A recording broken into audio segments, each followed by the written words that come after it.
So you had to be the cultural translator by any chance? I had to be the translator for my mom. So my stepdad and my mom spoke different languages, and I had to translate. It was very interesting, but it makes you a better person. I still contend that every single person applying to med school should be multilingual. Okay, what happened in this experiment? What went wrong in trial 6?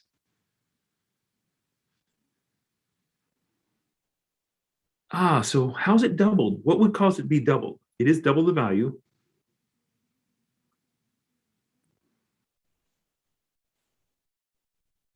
Perfect. 2 electrons, as we said. So, double the charge because C is a magnitude of charge, coulombs. So 1 electron stuck, 1 electron, 1 electron, 1 electron, 1 electron. All of a sudden they get 2. Is that normally part of data? Do you have to explain what's happening when you find the freak, find the one that is an outlier? No doubt about it. Okay, so from this entire experiment, what do we conclude? Well, a little lower than 1/6, a little higher than 1/6, lower 1/6. By the time you average it out, cut this one in half, can you come up with a number? How many sig figs in the number we use for the charge of an electron? That's the only time you'll ever in your life hear me actually point out sig figs as being something useful. Only 2 sig figs, which means did he get really great results, or was it a scatter plot to the point where couldn't really say with precision what it is? I don't know. You ever look at the periodic table and notice a lot of the masses are all the way to like 5 sig figs, 4 decimal places? Because this was such a bad experiment, the number he got, we should know this so much better than we do. But this is the number we use because that's a classical experiment number. The experiment isn't all that great, is the moral to the story here. So, again, a couple questions. Trial 6, 2 electrons stuck. And can I take what I get information-wise here and figure out anything about the proton?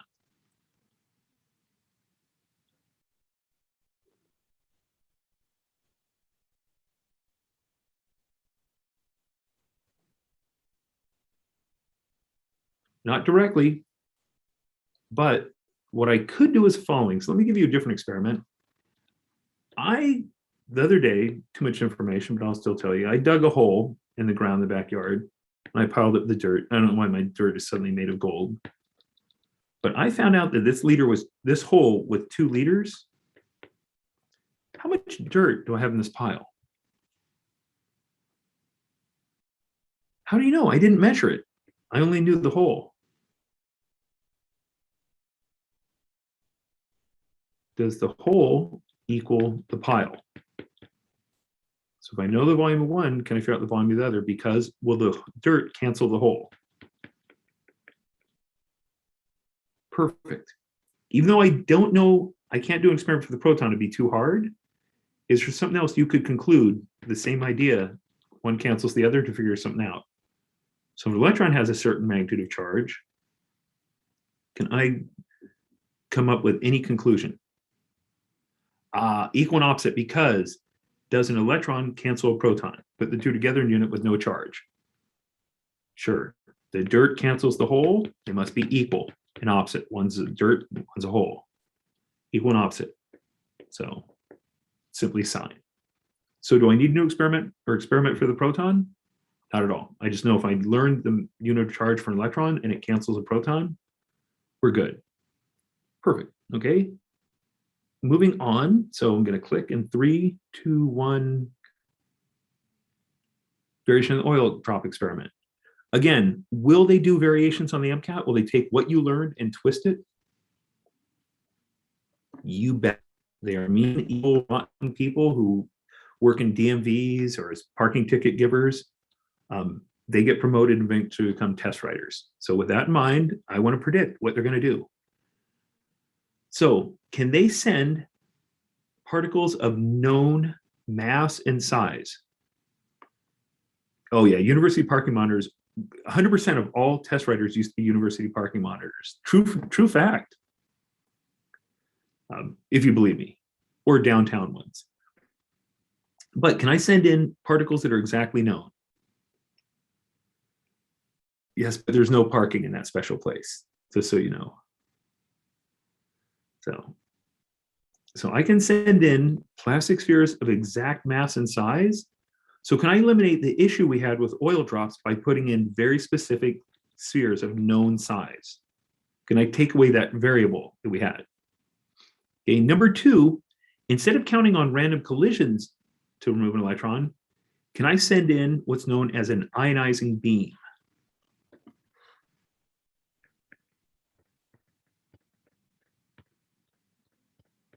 What is that ionizing beam doing? It's sending in just enough energy to remove one electron. The energy of this equals exactly what it takes to remove an electron. Is it harder or easier to remove the second electron than the first?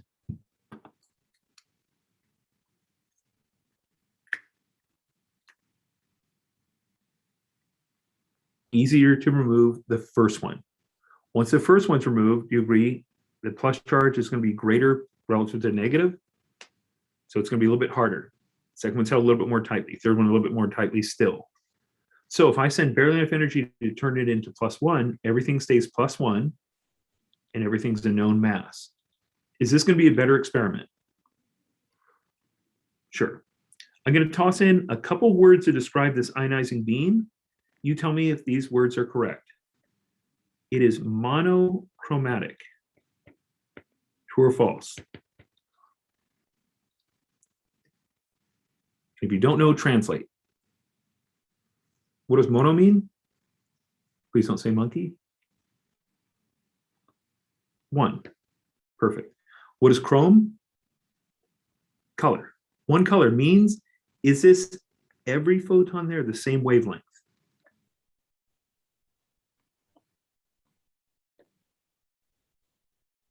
Sure. Okay. Is this beam coherent? That one, a little harder time translating.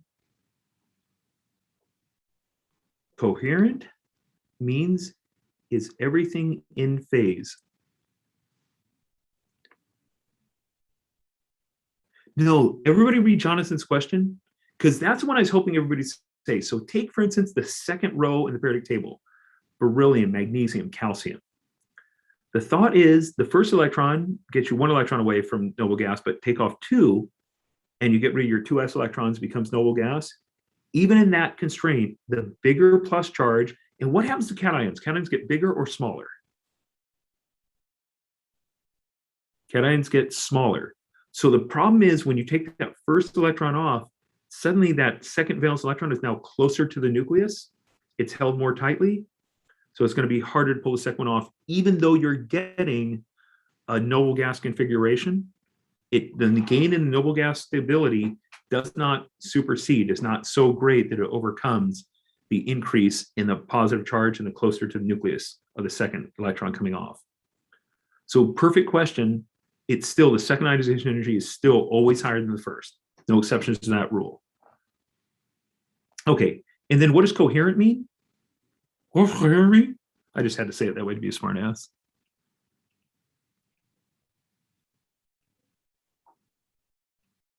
Something like that. Yeah, I don't know the exact numbers, but I would dare say probably over 1,000 for the second one. But that's a really good analogy. Yep, 400, 600, and then 20,000, something crazy like that. In phase, everything is perfectly in phase. I think I said that. Sorry if I'm losing my mind. Third one, and forgive me for spelling like an idiot, but there's a reason. Is that being collimated? Is it fanning out like a ray, or is it traveling in a column? Perfect. That means we can target it. Collimated is actually, I believe, spelled like this. But how many feel my misspelling actually is a better hint? Yep. So if you spell like an idiot like I do, you actually know more. So it is column-aided. Column-aided. So it moves in column. Oh, perfect. Yeah, we can write notes to each other and have no clue what writing. This is going to be awesome. Oh, so we're all illiterate. I found my home. Any beam we send in, we do not want it to cancel itself out, and we want it to target where we're aiming. So we want it coherent, doesn't cancel, and collimated. And the monochromatic just because that's the energy we need. Is this true of lasers in general? Do you want laser beams to be coherent, collimated, and monochromatic because you want to target with a specific energy to a specific point? Yes. These are words to add to your list of words to remember on test day and forget the night after your test, the evening of your test day. So just add those to your collection of things. Okay, free to erase all this.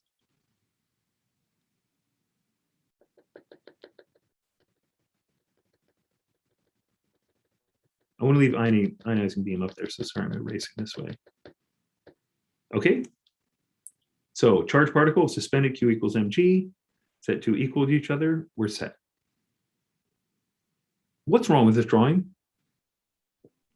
I've done something inherently awful that I need help with. There's a capital T GL moment here because I'm majorly lying to you. I'll give hints as we go. As you're seeing the hints, clue me in.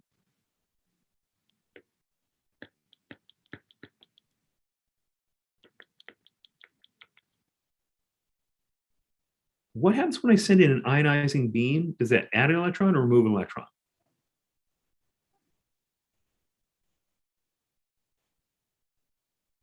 Move. So this makes it a cation. So ionizing beam excites an electron up and kicks it off completely. It removes an electron. So these become cations. Is this going to work out? If I put a cation here, do you agree it's going to be pulled up to the positive because like dissolves like? No, exactly as Jonathan said, it's going to move down faster. Todd's going to lie, no doubt about it. So do I have my drawing correct or no? So how do I fix this? I got to flip it around, switch the anode and cathode. So let me get rid of what I've drawn and tell you, yep.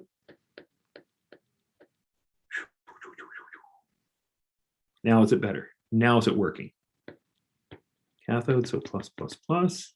Anode, so minus, minus, minus. Good to go. So as long as I line it the right way.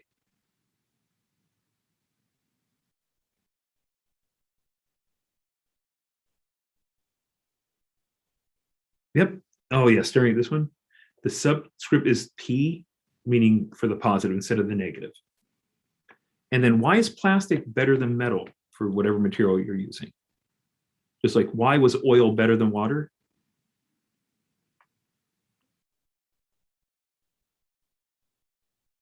It's multiple choice, so you'd have to pick one of four, but I want to make this fill in the blank. So you don't get excess charge. Won't be overwhelmed with too many charges. Exactly. Nailed it perfectly. Metal can take on way too many charges. Plastic is so hard to ionize that you might get one, maybe two, three charges at the most. Okay, going to transition into a question. So 3, 2, 1.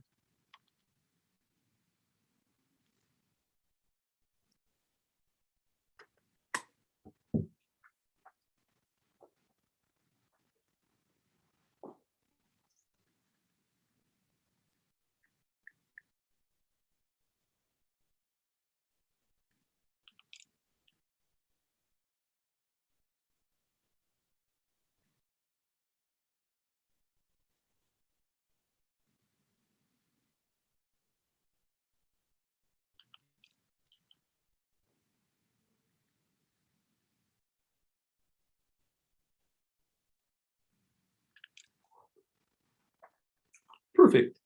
So let's see how you got this. So everybody's sent in the same letter. So everybody's voted C. So let me figure out how this works. So a few things I should note. Is it going up, staying stationary, or falling down, the particle? Okay, so the key thing, it's going down. So how many degrees it's going down, it must be being pulled down? Sounds reasonable. I think I'm on board with that. But Something's bothering me. I think there's some Newton's law. I want to repeat it. Tell me if this sounds right. A particle at rest stays at rest. I think that's half of it. And I think the second part, particle in motion stays in motion unless there is a force acting on it. So definitely it's not stationary, but is it moving? Okay, moving in a curve or straight line?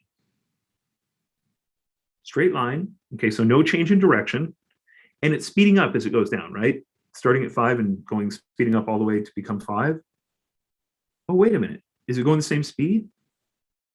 Meaning it experiences no change in speed and no change in direction, meaning was it accelerated? No acceleration, therefore no force acting on it. Oh, man. What is true of a particle with no net force?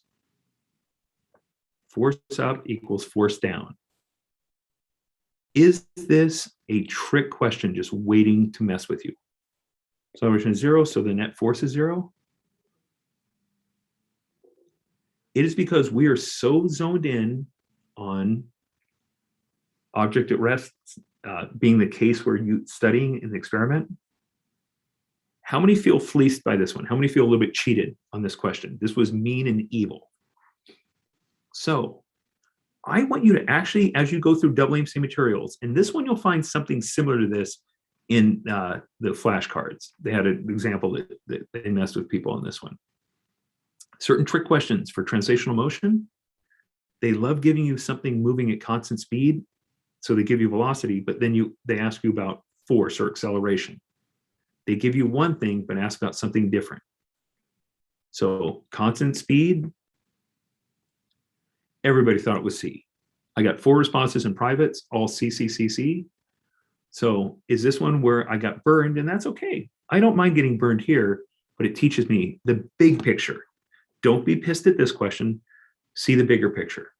If they give me velocity, make sure they're asking about velocity. They might be asking about acceleration instead. If they give me acceleration, make sure they're asking about acceleration and force. They might be asking about velocity. Okay, mean question. This next one, I hope you can get this in 15 seconds or less. Yes, exactly. So the question was, if there was an increase in velocity, it'd be choice C. So that means if there's a decrease in velocity, it would be choice A. Perfect, absolutely perfect question, statement, answer. So what is the purpose of the oil drop experiment? Choice C. Could you get it from the fact that the table had all the units in terms of coulombs? So coulomb is a unit of mass, unit of volume, or unit of charge. Charge. So perfect. Do they have some tempting wrong answers? The binding force between electron and oil drop. Do you agree electron had to be bound to an oil drop? Is that a tempting but totally wrong answer? And then measure dielectric constant. This falls under the category of Carr's tricks. What are the odds there's a paragraph in the experiment where they mention a sentence on dielectric constant that has 0 to do with anything? Do they ever do that? Do they toss in crap that they don't ask about? Every passage. I want to give you a little insight into why that happens. It isn't that they're as mean as you think they are. What it is if you write for the MCAT, you write a passage, let's say some beautiful passage experiment, some tables, graphs, you're set. You write 8 questions. For anybody who's taking the MCAT, do passages always have 8 questions? Or is it usually 4 or 5, and on rare occasions 6? So for those who've taken the MCAT, what did you find? 8 questions on every passage? Nope. Usually how many do you get?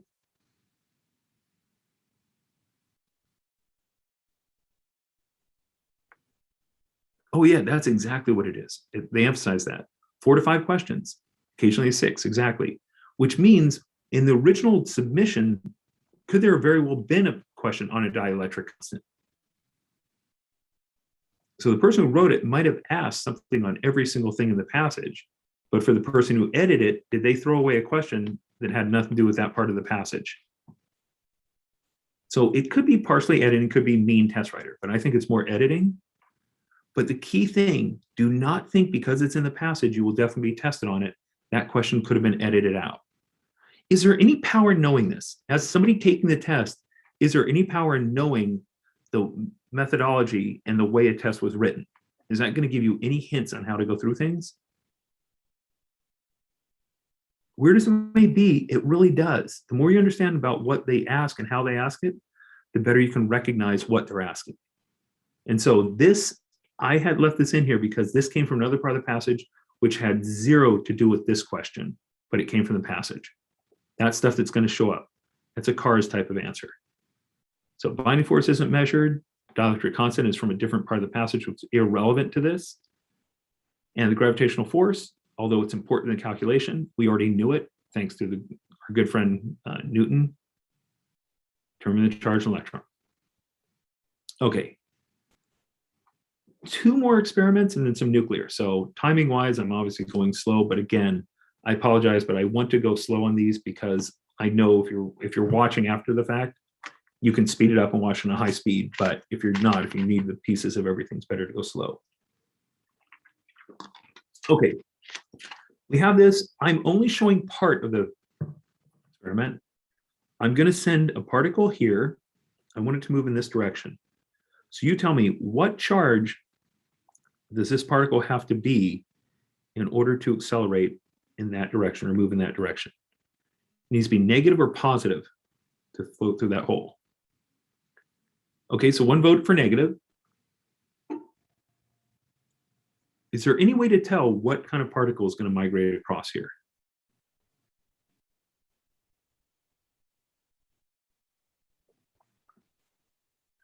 I'll give you a hint. This is the only part of anything on this whole system that has an electric field defined. This is a magnetic field, the axis. So this electric field right here. Again, let me go through it. Little Orphan Annie, Fat Cat. Cathode creates a positive plate. Anode creates a negative plate. So electrons flow from anode to cathode. So electrons build up here. Anode to cathode. So loss of electrons build up a plus there. So if this is negative, this is positive, what kind of particle is shooting across? Positive particle. Okay, so I think that helps. I should know that's a positive particle. X represents a B field. So is this particle going to be deflected down, go straight through, or be deflected up? What is your prediction based on anything you know that involves your right hand and kind of rules what's going on here? Thumb to the right. Fingers point which way? All of your fingers?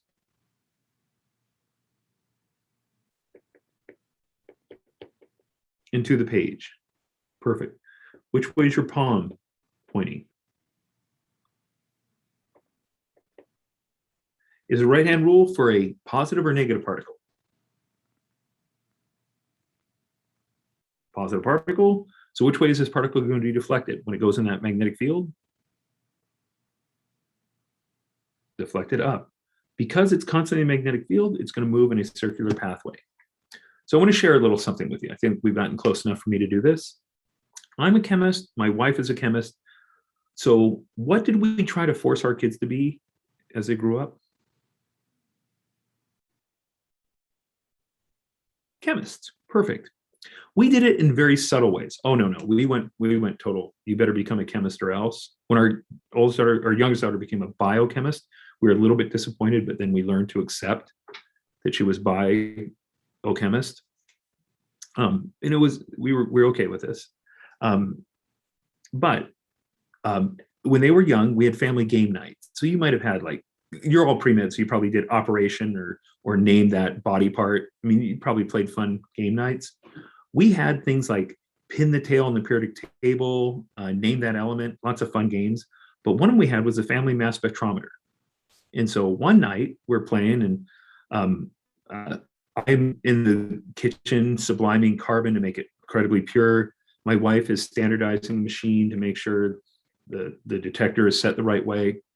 Kids are all excited. We all gather around. We load the cartridge in with the purified carbon. We ionize it. We send it across.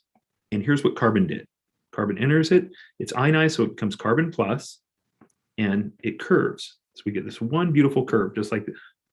Oh my gosh, we got two curves. How would you explain that? The kids are all staring in disbelief. They're sad. They're saying like, Dad, can't you purify carbon? Which is a proud chemistry parent hurts. It hurts when they say this.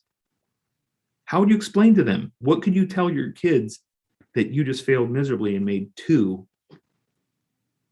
Yes, my kids are named C13 and C14. Yes, that's what their both names are. So I said C13, C14.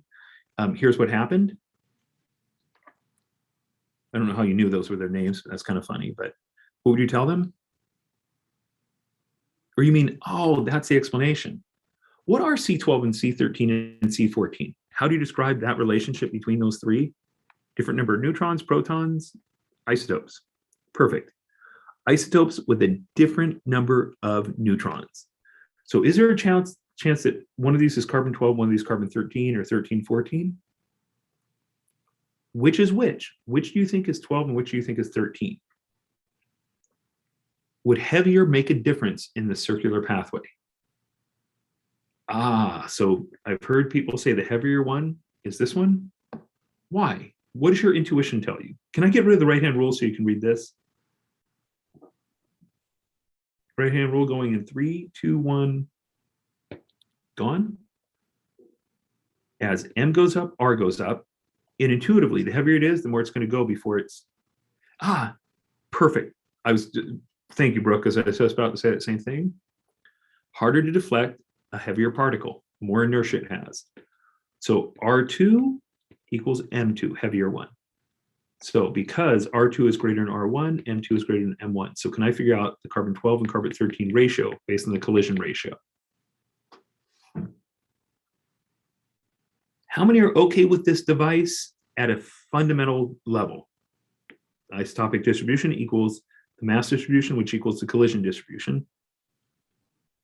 Who doesn't? I mean, that goes without saying. I mean, so you too, Brooke? Yeah. I mean, you don't have one already? Well, my kids moved out. So we have this on eBay. So yeah, just bid. It's like, it comes with all sorts of fun things like lab coats and goggles. It's fully equipped. You got to get your own charcoal, your own carbon. Okay, why a double filter? Sorry to bring up painful things, but any of you who played on your college croquet team, was it a really hard shot to get it through both of the, I don't know what they call those things, like the coat hanger and the lawn? Yeah, not for me. I don't know if they're called wickets. I know that's part of the game. But yeah, Elton's professional. I'm sorry to pull this out, but Elton can make shot from anywhere. It is true. It's hard for both. But you agree it's easier to get through one than it is two. For two, you have to be absolutely straight. For one, you can be at weird angles. So why a double filter? Is that the same thing going on? Have they stolen from croquet to say, in order to make sure it's going straight so I can analyze where it hits, we have a double filter. It has to make it through two holes, not just one. So it might make it through one, but gets caught in the second. Makes it as straight as possible. Nailed it. Exactly. Okay, done with this device. Isotopes, different radius. Perfect. And if you did anions instead of cations or cations instead of anions, is this a common usual suspect question? We already did one, the mass charge ratio. Is what happens if we change the sign of charge? Is that another common question on electromagnetic type of passages? On magnetism or electrostatics? You bet. So if we change to anions, would we have to change this battery? Sure, because if the positive goes one way, negative goes the other, so I got to reverse the poles of the battery. And then would I also have to change the direction of the magnetic field? Because the right-hand rule is for a cation or an anion. Cation. So I'd have to change the direction so that an anion would deflect out. Know those two questions. Compare the mass charge ratio or charge mass ratio, whichever word it, and what happens if we switch from anion to cation or cation to anion. You will get one of those questions if there's anything on electrostatics or electromagnetism. Guaranteed. Absolutely guaranteed. Okay, one more experiment, and then we'll do nuclear. The Rutherford experiment. So Rutherford, I want to liken it to this. Okay, I'm going to blindfold you, and I'm going to give you a handful of marbles, and I'm going to make you throw all the marbles, 15 total, at the wall. The catch is the wall has a window in it where the window is either open or closed. Could you tell me without seeing it, you're blindfolded, you can't see this, can you tell me whether the window is open or closed by throwing those marbles in that direction? Could you do this? Could you tell me whether it's open or closed? You could? Seriously, Brooke, have you lost your marbles? Yes, because is that how you can tell? By losing your marbles. So how could you tell? What clue would you need from that, Brooke, to be able to tell me whether the window is open or closed? Hearing or not hearing a noise. Exactly. Can you hear the collision? If you hear 15 thumps or a broken window, probably it's closed. If you hear maybe 1 or 2 thumps, but basically after that, hardly anything, it was probably open. How many agree you could figure this out without seeing? Could you identify the nature of what's there? Okay, so you're Rutherford. You believe that this is true. This is your fundamental belief in life. So instead of throwing marbles, because those are much bigger than atoms, you throw smaller things. You throw electrons in one experiment. You throw alpha particles in another experiment. You experiment with different things to throw at the wall and see what happens. And much to your amazing surprise, first off, you find alpha is the best result. So that's the one you actually write up in your lab notebook. You don't admit that you screwed up with other things. So you do just the experiment that works. You get thin gold strip because gold is malleable, it can be shaped the right way. And you send the alpha particles and you expect them to bounce off because it's a solid, the window's not open.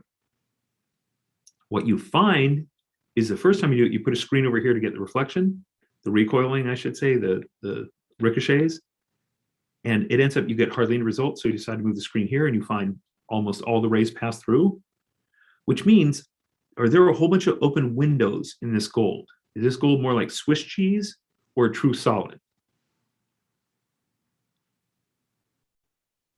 More like Swiss cheese. So a really good analogy is if you took oranges and stacked them like this, and you're really good, could you throw some marbles through the holes right there, and there? Some would hit here, but would some make it through? Okay, perfect. So one of the questions was, why did Rutherford use gold? Well, gold packs like this. How many of you have ever been to the grocery store? Store you can buy groceries? Never. Okay, yeah. Most people haven't ever in their life. But let's say you accidentally got lost and went in there thinking it was like a bad pre-made food store and you're in the wrong spot. Have you ever noticed? Oh, GameStop. Okay. But if you go, how many agree that oranges are stacked one on top of the other, or do they stack them in more like a pyramid?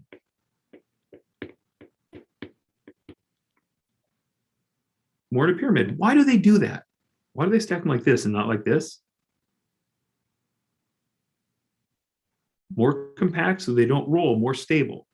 How many agree if you stack them like this, you have idiot shoppers like me who play grocery store Jenga, where you take one out, nope, not the one I want, so you put it back and take another one. And what happens to the stack of fruit because of idiot shoppers like me? In this one, it would collapse. For this one, do you agree? You take one out, it can still kind of hold itself together, more stable. Which one have easier time having light or marbles pass through it? This stack or this stack? Second one. So property of gold. Random fact, but gold packs this way instead of this way. So for gold being a really heavy atom, is gold jewelry actually much lighter than, let's say, if you had a piece of lead and a piece of gold roughly the same size, how many would agree the lead feels much heavier? Even though on the periodic table, they are really close to one another. That's because lead packs like this, gold packs like this. So was gold a good element to use because it had holes in the middle for things to pass through more? Lead is more dense, exactly. Lead is more compact, denser packing. Gold is looser packing. Also, which one is going to be more malleable? The one that's held together less tightly or more tightly? So can gold be shaped into things? Okay, so that's going to answer one of the questions. Why is gold so good?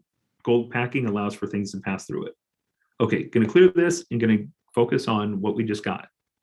The experiment was most alpha particles pass through, which means it's more like Swiss cheese. It's mostly open space. So I'm going to do one last thing on this one, and we're going to see what we come up with. So particles passing through is great, but could I also use rays, X-rays? Would I get a similar effect? Similar, I hope. We'll see how this works. So I'm going to toss a thought here. As I'm writing this, I want to ask you, can you tell from the shape of a shadow what the object is? So in other words, let me ask you this. Does the shape of a hand, the shadow cast by a hand, look like a hand, sort of? It's a little blurry on the edges, but how many degree looks like a hand? And does the shape of a ball look like a ball? Shape of a box look like a square, and so forth. So what would the shadow of a bunch of dots look like? If we're trusting this, that the shadow of a bunch of dots should look like a bunch of dots. Perfect. I'm going to call this the Young 472,864,000 slit experiment. So we know from Young's double slit experiment that we get a distinct pattern. Light, dark, light, dark, light, dark. Is this going to be light, dark, light, dark, light, dark, light, dark? Much more because we have more slits. So if we send the right wavelength in, we're going to end up getting this amazingly perfect picture that I didn't draw it all that well, but the end result is when light passes through this, you get dark, gray, light, gray, dark, light, gray. So I'm going to go with the same notion. A hand casts a shadow that looks like a hand. A ball would cast a shadow that looks like a ball. Do a bunch of dots, create a shadow that looks like a bunch of dots.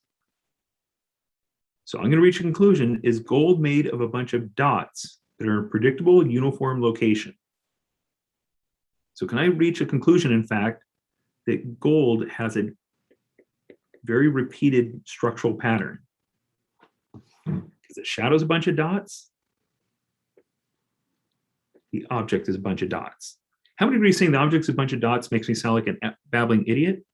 So to impress you, I'm going to start using bigger words. Instead of saying a bunch of dots, I'm going to say nuclei. How many agree I sound smarter already? And instead of saying repeated, I'm going to say distinct lattice structure. Damn. Who's sounding really smart now? How many went from, or how many would see I went from sounding like an idiot to really smart by using sciencey words? Exactly. Most of what we do in science is common sense, everyday things you could do done on atoms with big words. And we're good. That's all this is. So let me ask you something. If, for whatever reason, let's just say this one right here, that atom was broken, that atom was broken, that atom's broken, would you get the same pretty pattern, or would you start seeing fractures in your shadow? So if your crystal lattice had fractures in it, would your shadow also have fractures in it? Which leads to the most applicable part of what I just did here. So the same experiment's going to apply. So I'm going to click in 3, 2, 1. Oh, gold is chosen because it's lattice thing, sorry, and X-rays because they are the right wavelength. The perfect situation is where the wavelength equals the distance between the particles. Ah, so perfect. Somebody just said the two things. Medical applications, you can do X-rays to find A, fractures, disruptions in the crystal lattice in a bone, or B, contaminants, such as impurities. So how many of you have ever had dental pictures taken, and if you had a filling, you could see that metal, or you could see that ever seen like dental pictures when somebody has some sort of metal in there, or a screw when they take an elbow picture or a knee picture or something? Yeah, different materials cast different shadows because they interact with light differently. Here's what we're going to say. If my wavelength is this short and it corresponds to, let's say the radius is this, if the wavelength is equal to the distance between two nuclei, the slit distance equals the wavelength, high resolution, this one, a little too short, you'll still get some resolution, but you would see this one crystal clear, this one you see kind of murky. So the wavelength must be equal to or less than the bond length, the interaction between the 2 points to get interactions, but high resolution, low resolution. Is that what you want if you want to do an X-ray of a bone? Would you want to match the carbon-carbon bond length? Or would that tell you all about tissue? So bones are made of carbon-carbon, right? They're made of charcoal. I can't remember. This is where your bio has to help me out. So what atoms do you find? Oh, you find calcium, you find phosphorus, you find oxygen. You might find some protein, but I'm going to ignore that. I'm going to go with a calcium phosphate crystal, which means this one didn't work out well for me. But what if I choose a longer wavelength? Let's say this wavelength is now longer than the carbon-carbon bond, but perfect for calcium oxygen. Would I now see, or would this become low resolution point where I wouldn't notice it? Low resolution here, but would this be high resolution? So if I pick just the right wavelength, could I actually get an image of the calcium oxide or calcium phosphate crystal, the bone, and see a very faint outline of the arm or the leg? So how many have ever seen an X-ray and would agree you can see the bone distinctly and you can barely make out the outline of other material? So are medical X-rays at a very specific wavelength? So I'm going to go out on a limb and ask you this. If I want to do a CT scan, which is basically a layered X-ray-like thing, you're doing X-ray one layer, next layer, sort of imaging one layer at a time, would it be important to pick the wavelength equal to exactly what I'm looking for? Absolutely, positively critical. You want the wavelength to be equal to or less, but ideally equal to the bond length of what material you're trying to find. Meaning, I can see this. So let me ask you this question. Could you take an angiogram? Oh, this is so cool. Seriously, the applications in radiology to what we do are so freaking awesome. And why this doesn't pop up in GChem classes or anywhere? Oh, really? Hopefully on the good end of things, but not to get into your medical history, not to go HIPAA. Oh, good. But could you do an X-ray of blood flow? Okay, a little bit of iron in there, but how much iron is there in the blood? Do you think there's enough to get a good image? Not enough. So for anybody who's worked with a radiologist or saw one today and happened to ask this question, can you do an X-ray of blood flow? But to do it, you have to add in a contrast dye. What the heck is a contrast dye? Based on everything you just learned, tell me what you would want in this contrast dye. Something that requires a different wavelength than tissue and bone. Otherwise, you would get it blocked out by the bone. Perfect. Chances are you want to go smaller than this or bigger than this, which is safer for the body. A really short wavelength, like put beryllium hydride in there, or much bigger, so a longer wavelength that doesn't give them as much energy. Perfect. So how many learned you put a combination of barium iodide and barium sulfate into the bloodstream? Bigger atoms, longer bond, easier to see. Dissolves in the blood, just in a high enough concentration. So do you want to hydrate or dehydrate the patient before you do an angiogram? Key word here was before you do the angiogram. You want the salt to be in high or low concentration? You want salt in high concentration, so you dehydrate them beforehand. And as soon as that procedure is over, you pump water into them like nobody's business. So afterwards, you do it. But I mean, this is pretty amazing, pretty cool how this whole concept works. So you put something in the blood and you watch, see where it goes. What is true of the X-ray? So if everything you just told me is true, when doing a contrast, you want to use the same wavelength for tissue, same wavelength for X-ray, or longer? Longer wavelength. Perfect. Depending on the imaging, you match the wavelength to what you're looking for. That is the whole crux of this. So is this a reasonable thing to put on the MCAT if it's a medical application of a physics concept?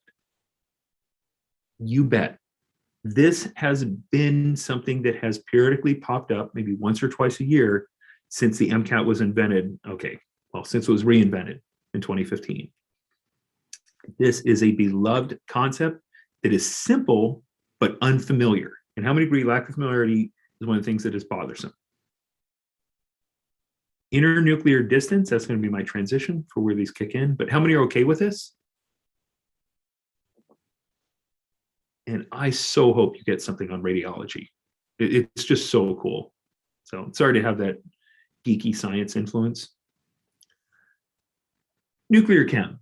The good news is nuclear chem, and I want to make sure you don't accidentally get those two letters backwards and refer to it as unclear chem, but it really is. They're making crap up as they go along. Your job is just to have a basic idea of how the nucleus works. If you want to take part in any game, when you get involved in anything, you have to know who's playing and what the rules are. So a couple things. If it comes from the nucleus, what kind of letter do we give it? A standard traditional letter or a Greek letter?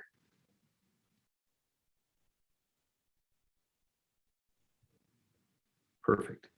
And processes, how many agree you can either gain it or you can lose it? There are only two options. Of course, because I'm a scientist, do I have to give you a bunch of different words to say the same thing? So I'm going to throw some words at you and you tell me, is it gaining a particle or is it losing a particle? Capture. Capture is gain. Perfect. Decay. Losing it. Emission. Losing it. Absorption. Gain. Fission.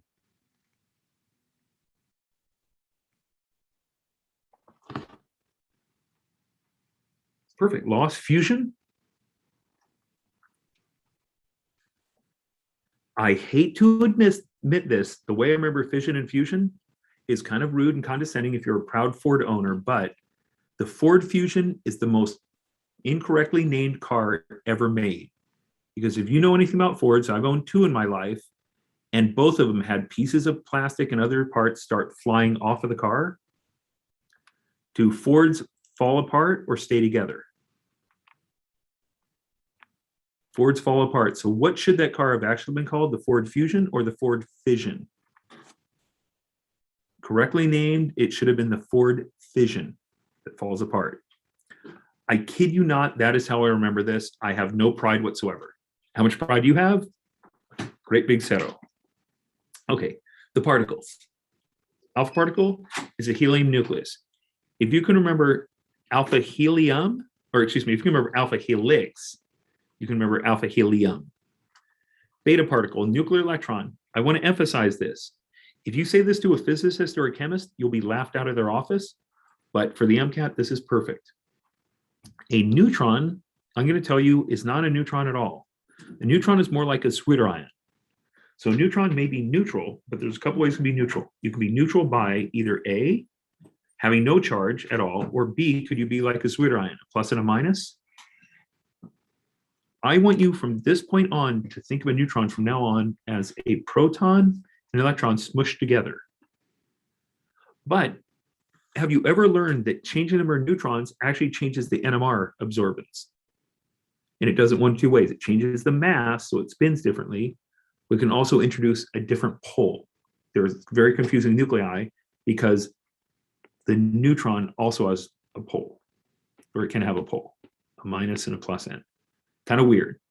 I'm going to take this at face value. I'm also going to ask you one more thing. Is a neutron heavier or lighter than a proton?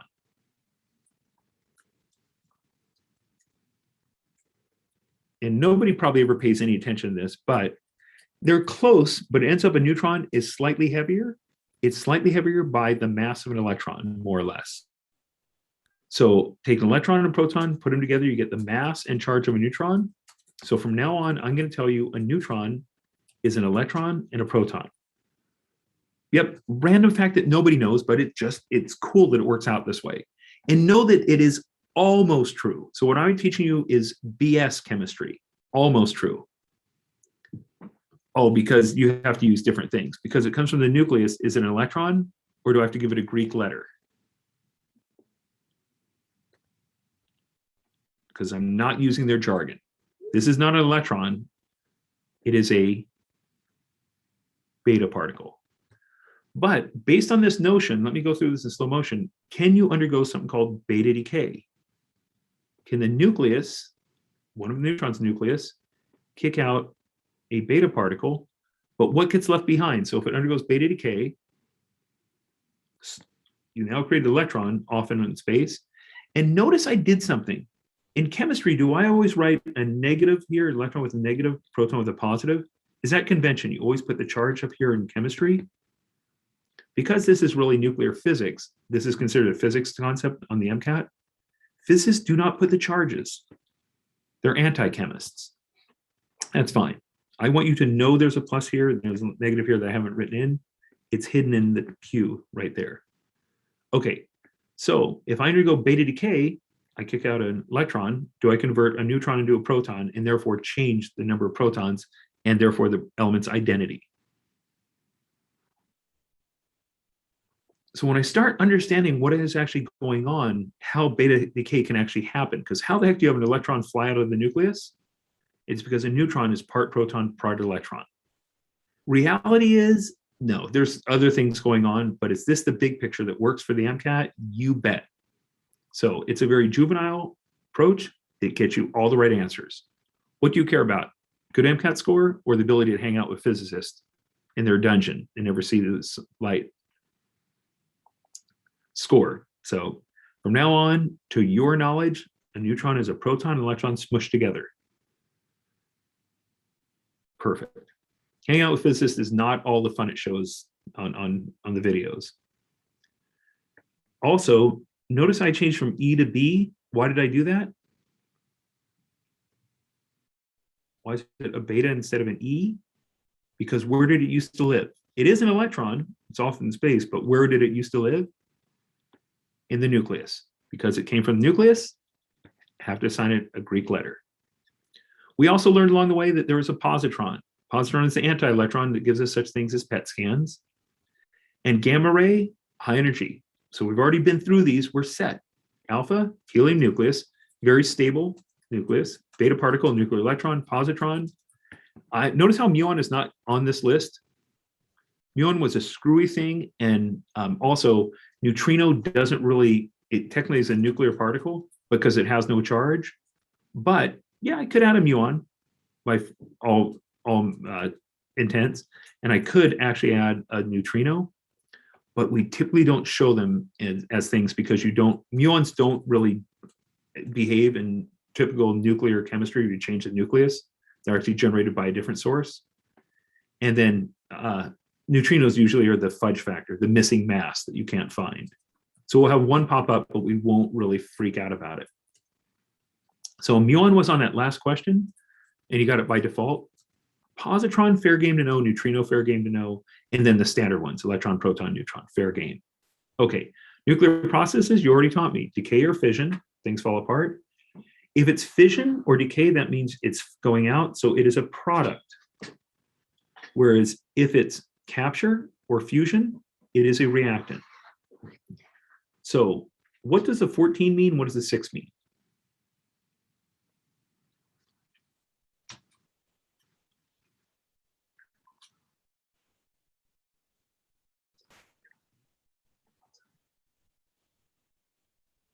Number of protons in the bottom, number of neutrons on top. So the A number, probably should point that out. This is the A, and this is the Z, the nuclear charge, the nuclear mass. 8 or 14 minus 6 is 8, so 8 neutrons, 6 is that. Just a point of interest, 8 over 6 is 4 over 3, that's 1.33. A stable nucleus for a light element, anything iron or lower, 56 or lower, usually goes up to about 1.2 neutron to proton ratio, so this has too many neutrons. Oh, A? Oh, come on, A is the first letter of the word mass. You don't know how to spell mass with an A? Sorry about that, but yeah, this is the mass, number of neutrons and protons.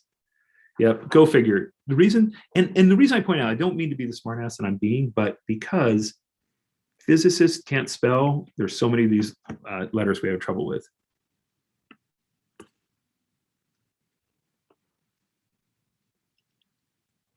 Yeah, you won't, but I mean, it's just, your master charge from like A to Z. I don't know why they've come up with these letters, but it's what they are. Okay, if I kick out an electron, that converted one of the neutrons, one of these 8, into a proton. So I now have only 7 left. And I gain one more here, so 7. So you should end up with 7 neutrons and 7 protons, which means 14 minus 7 is 7. 7 is 7, so we're set. Let's make sure the math adds up. 14 equals 14 plus 0, mass is conserved. 6 equals 7 plus minus 1, charge is conserved. So how many are okay with this? How many are okay with this concept, what's going on in fission? It's going to be a product. And is this first order decay because there's only one thing on the reactant side, so the rate can only depend on one thing? First order decay is important because that's constant half-life. So we're good on that. Okay, erasing and tossing the next one in. Capture. On capture, would the particle be on the reactant side or product side if you're capturing it, if you're undergoing fusion?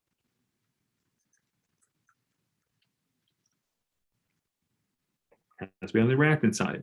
So can I quickly tell a capture or fusion process from a decay or fission process? You bet.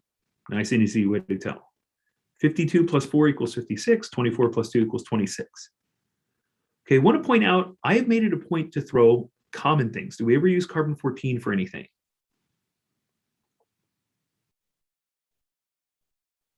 Brooke, man, that is so psychic and weird you'd say that. That's how I met my chemist wife on carbondating.com. I don't know why you mentioned that, how you knew that. I was asking about something totally different. But yeah, weird. It's like where organic chemists meet. I'm so kidding. So carbon dating is not actually, maybe it is, I don't know, website, but what does carbon dating mean? Besides a website for young chemists to fall in love? Figure out how old something is. So I don't mean to pry into your personal lives, but I'll still will. Have any of you consumed carbon today?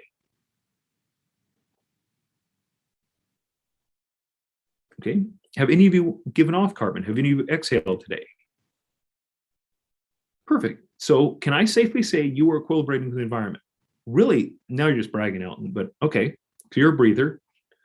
So for all of you who take in carbon, consumption of food, breathing in CO2 from the environment, whatever it is, and giving off, can you safely say you are equilibrating?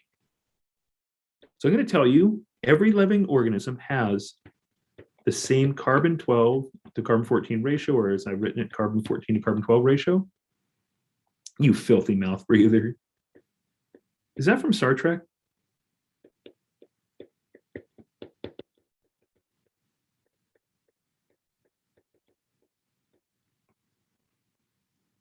Okay. So what happens if somebody becomes a non-breather? Let's say somebody stops taking in CO2 or stops. They're formally living. That's a strong word. I'm going to say they're respiratorily challenged. Okay. So with that in mind, does carbon-14 go down over time, but this one stays the same? Sure. So over time, does the person's carbon-14 to 12 ratio decrease? And in fact, could you be so bold to say, if you found an artifact, let's say you're digging in the backyard and you find some bone, some artifact of a formerly living animal or plant, could you do the carbon-14 to carbon-12 count? And if you found out it was half of what it is for a living organism, what would you conclude? So if the concentration of that bone you dug up was half of what it should be for a living organism, then what does that tell you? It has decayed one half-life. Perfect. How long is a carbon half-life?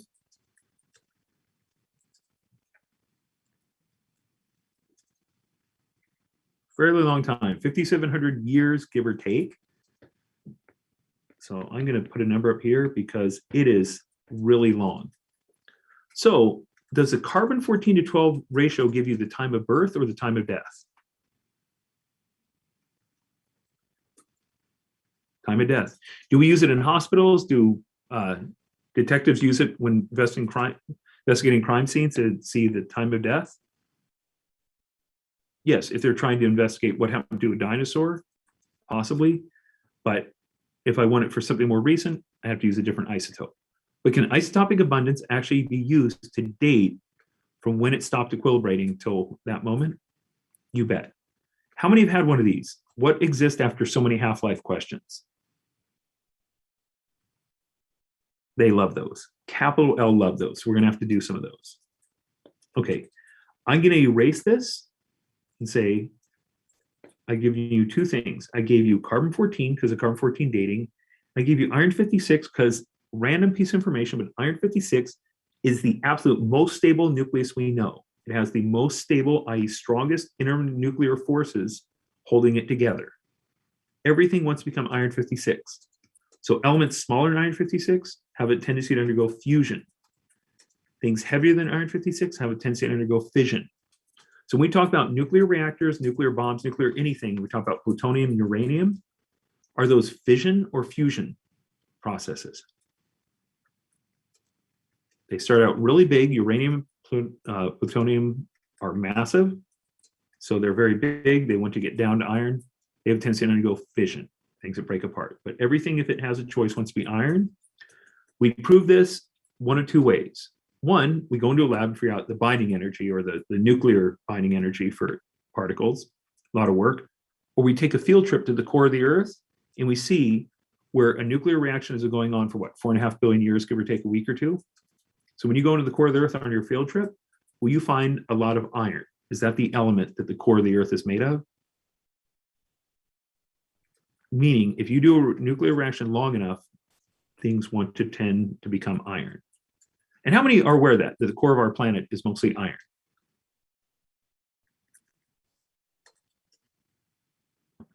Yeah, now you know. And now you know how they figured it out. Which means, does our spinning core, we know iron can be magnetic, can our spinning planet create a spinning core that creates a magnetic field? Which is why we have a north and south pole, not an east and west pole. So just kind of random. Last thing, mentioned this when we talked about PET scans. An electron and a positron undergo annihilation to give you two gamma rays or possibly a gamma ray and a neutrino. This is the one that we use for PET scans. Because if these are known masses, this is a known energy, I can detect it, figure out what's going on. Okay, 3 processes, 4 particles, or 3 particles in an array. This is not a lot of information. It really isn't. So now time to guess what their questions are. How many had a question at some point, what forms when this undergoes beta decay? Or what do you get when this undergoes alpha capture? How many have had those questions at some point in your nuclear process? What do you get questions? Okay, again, remember our basic motto in this class, easy is good. I have no pride, I want the easy way. So I'm not making any promises, I'm not inviting you, but maybe if you're lucky, you can be invited to our family's house for family game night. And one of the fun games we play is the periodic table hopping game. So let's say you pick the Erlenmeyer-Flask game piece. I always loved the graduated cylinder game piece. And let's say we're both on iron and you spin the wheel and you get different nuclear processes and you try to work your way to uranium. It's called Uranium Quest.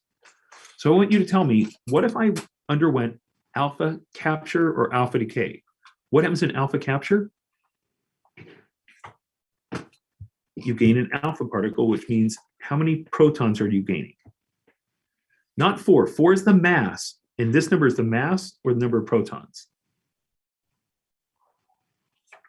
So close, but you gain 2 protons. So alpha capture would be go forward 2 spaces, alpha decay to go back 2 spaces. So alpha decay back 2, alpha capture forward.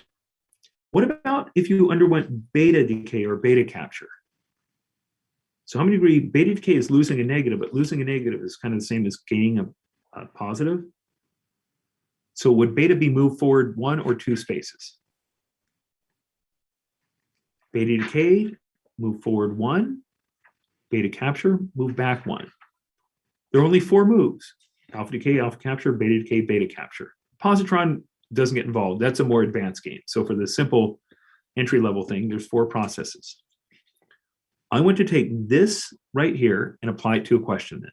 So I want to be lazy. I can write it out, that's fine, but I'd rather do it the lazy way. So here's what we get. For this one, I'm starting with manganese 54. Does a 54 help me, or do I need the 25? I need to know that manganese is 25.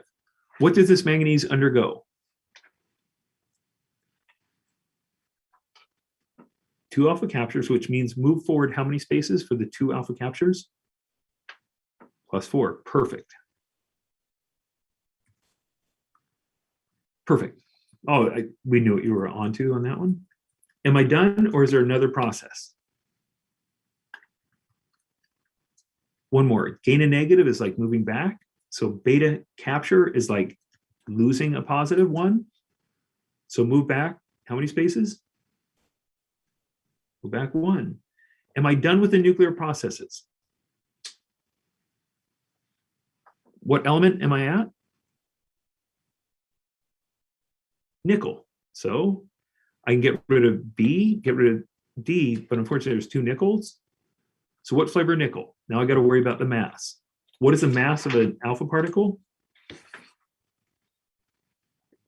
+4 AMU. +4 AMU. And how many agree? -0 AMU. Electron is essentially massless for our nuclear purposes. So how much mass did I gain? 8. So if I start at 54, +8, 62, best answer. T is in crap, that was easy. How many agree the periodic table hopping game is actually pretty much easier than trying to write it out? How much pride? 0, none, nada, which means whatever gets you the right answer, go ahead and do it. So how many are okay with what I did with the periodic table hopping method? How many are okay with that? Perfect, okay. One last piece of nuclear then, alpha decay, beta decay, so forth, half-life. We're gonna have that one in a second. Last but not least, the random facts they expect you to know.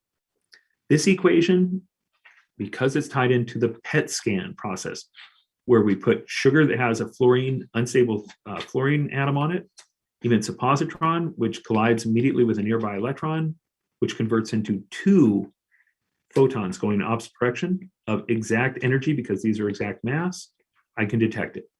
So have to know that that's corresponding to a PET scan.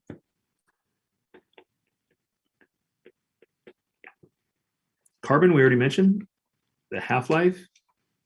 So again, stable nucleus for elements 56 or less is around 1.1 to 1.2 to 1 for a neutron to proton ratio. Carbon 12 is 6 and 6. 12 minus 6, 6 neutrons, 6 to 6 protons, 6 to 6, 1 to 1. Stable.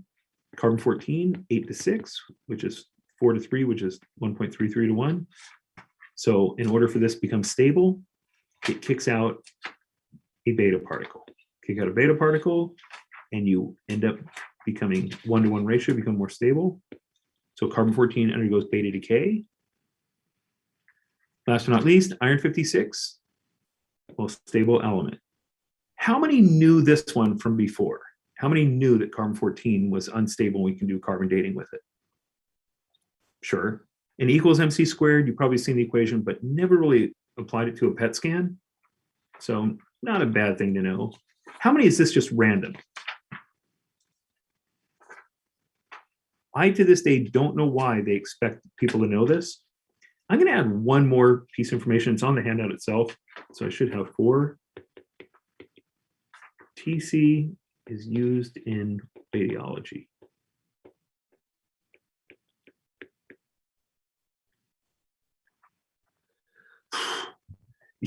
You know, your question is so good, and I have no clue.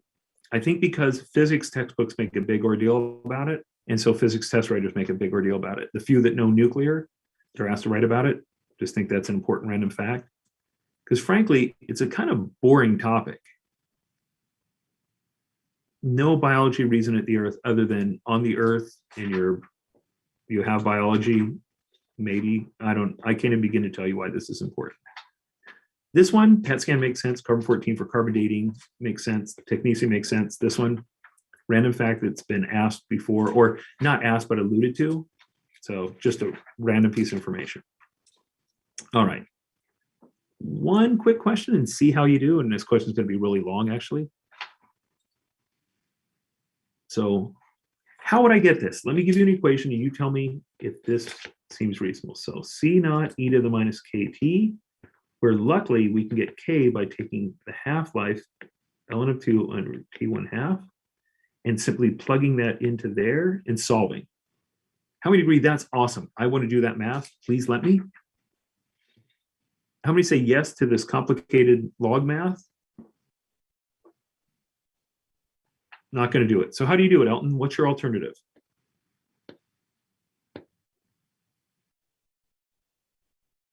How many do the trial and error? Keep cutting it in half till you have what you want.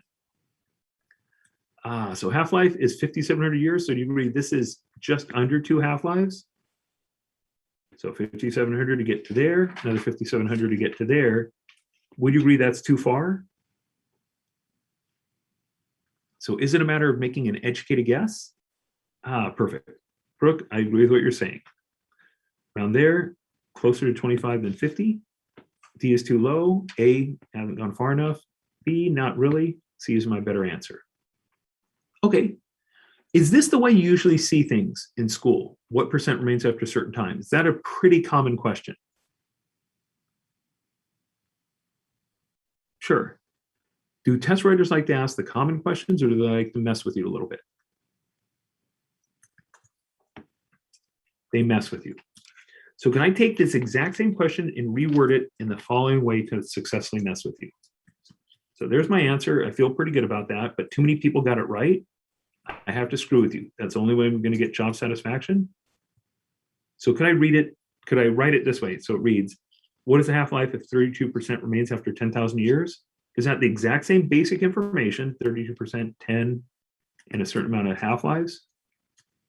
But now the question would read like this. So can I solve it the same way, but look for something different? Can I make that same timeline?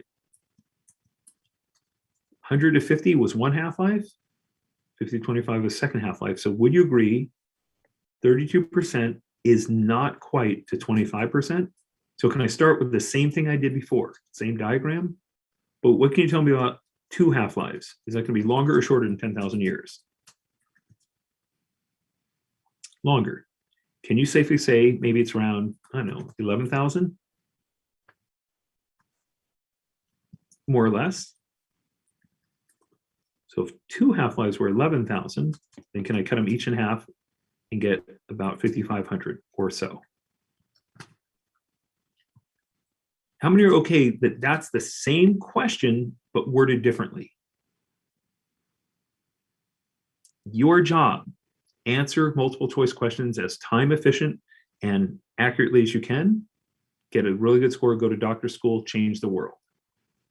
So I'm hopeful these things help. This thing is working for you. So one last thing, change the MCAT. It's one way of looking at it. I don't know if you can hear the music or not. Probably can't because I don't know how to set that up. I always say that. Oh, you can?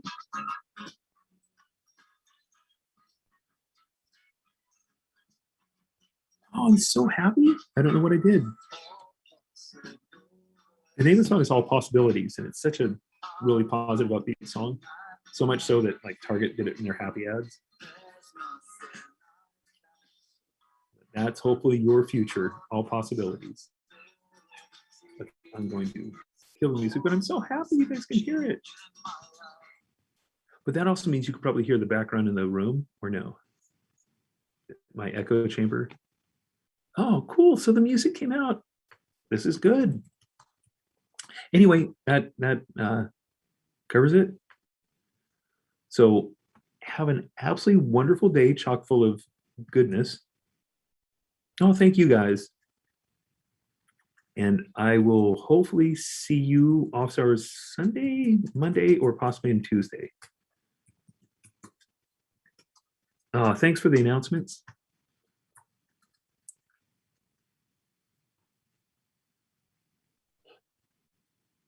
So I'm gonna go ahead and exit out of this.